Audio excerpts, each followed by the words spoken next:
Okay, for this job, you'll need the following tools, maybe even a few more. A tile glass, a drilling bit, masking tape, drill, not that one obviously, not that bit, I'll replace that. Spirit level, pencil obviously, I used what is it gone? One of these, okay, one of these purely because the background I'm working against is not very clear for pencil. Take your thing, read the instruction on this bit. It's 15 millimeters away from the edge. Line it up like so, okay, and then use your spirit level,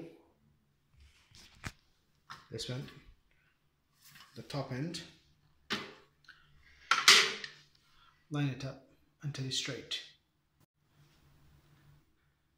Line it up until it's straight, like so. Mark it, mark where they are, and then remove it. Apply, put masking tape around it, over it, like a cross or whatever, and then mark on top of that if you can't see. On my case, I just went over it with a pencil so I can see clearly where the marks are. Now what I'll do, I'll take a little screw or a nail, whatever, like this one, using a soft mallet, a hammer, soft hammer, just prick the surface of the tile gently. I'll press gently just to penetrate the surface. Before I do that, I'll put this back up again, see that that's in line, and if I need to adjust anything, I'll do so here. This time I could do it on that tape because it'll be visible, and then matter of drilling, simple as.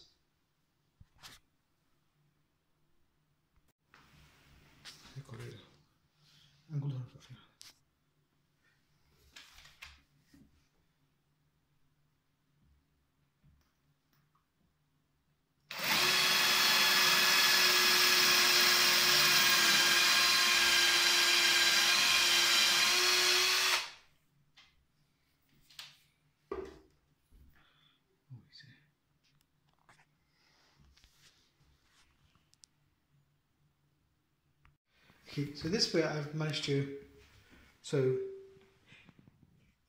whatever you call it, the track or the whatever, that is in place. Now there's a YouTuber called Woody's something. I'll see if I can put the link in the about section. Anyway, this YouTuber, he's great at explaining how to do DIY around the house. Okay, fantastic stuff. He suggested that I use, well, actually he recommends using silicone for the back, and that's a great idea because that will seal the back, the rear end, and that will also mean that should you, I'm actually wiping off some of the silicone there, so should you require, just take water, a bit of water, and just here, there, excess stuff, just wipe off. I mean, what I'm trying to say, there's a downside. The downside is that if you wish to adjust or remove, okay, silicone is a messy job, so it got to be done quick. Right, okay, that's fine.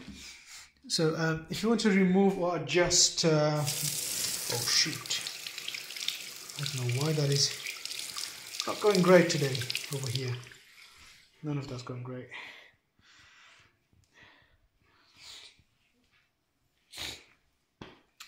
Made a mess, never mind.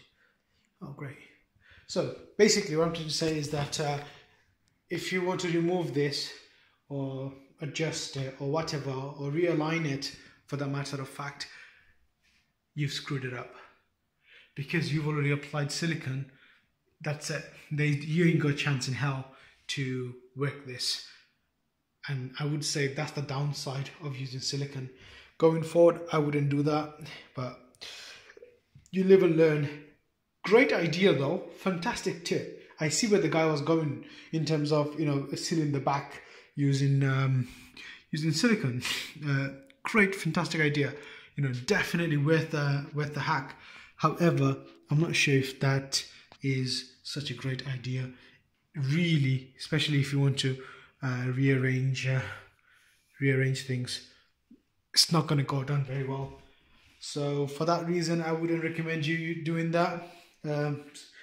For now, I'll put the silicone away, but I will put some silicone in here though, okay, before I place the next part that's supposed to go in the slot, which will sit on it.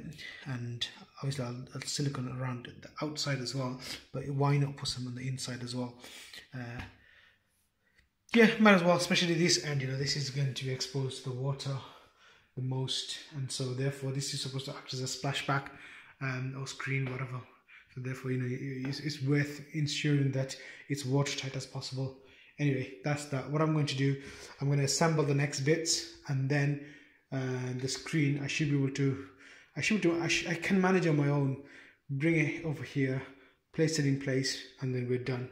The hardest, the most difficult part of fitting a shower screen is actually this bit, drilling the hole, all that stuff. And oh, another thing, if you haven't got a manual screwdriver or manual screwdriver, I think, just use your drill. Don't use the impact driver, use a drill. Make sure it's on, oh, oops, mine's on drill, never mind, doesn't matter, makes no difference. The key thing is that instead of gear 2, go on gear 1 and reduce the speed on the thing dial here. So I've got it set on 5 here just for this purpose, okay? But if you have something else, I'd probably go on gear 2 and maximum. But that way, kind of you control how much force is applied, and this way you won't break the fasteners in the wall. That way you get a nice firm finish. Yeah, like I said, you don't have to have a manual screwdriver. Just use your drill. It's fine. Just reduce the speed, big time. I've applied waterproof sealant silicone all around it. As you can see, silicone's all around it from outside to inside. I've done, well, I left this bit out, which is this, purely because that doesn't always sit tightly against that end, so there's a possibility of water leaking. Therefore, it makes sense to silicone all around it, and then all the way up. Now this is see-through silicone that I applied. Anyway, very big mess. I think on YouTube you got a fella called Tommy's Yard or something. Tommy's Yard. He's got a good tip. Use white spirit when you are wiping down. That really helps. I think investing into one of those little corn tip tools might be worth it if you do this on a regular basis, because as good as finger is, you never get it right. It's never good finish anyway. So I'd say go down the route of investing into one of those tools. That's it. Oh yeah, all I did, assemble the panel,